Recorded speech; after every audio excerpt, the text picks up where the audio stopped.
السلام عليكم أعزائي المشاهدين، أهلا بكم في حلقة جديدة من برنامجنا بيتنا أحلى. النهاردة هنتكلم عن قضية مهمة جدا بقت بتهدد بيوت كتير، وهي مشكلة الطلاق. عايزين نتعرف على الأسباب اللي بتؤدي للتفكك الأسري بشكل عام، وإزاي نتفادى الأسباب دي.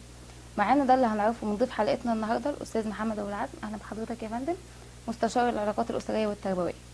هنطلع فاصل ونرجع لكم تاني. ورجعنا لكم بعد الفاصل وهنواصل حديثنا مع الأستاذ محمد أبو العزم. عايزين نوجه له سؤال، عايزين نعرف من حضرتك ايه هي الاسباب اللي بتؤدي للطلاق. شكرا لحضرتك. وبكده تكون نهايه حلقتنا النهارده، ونشوفكم في حلقه جديده من برنامجنا بيتنا احلى.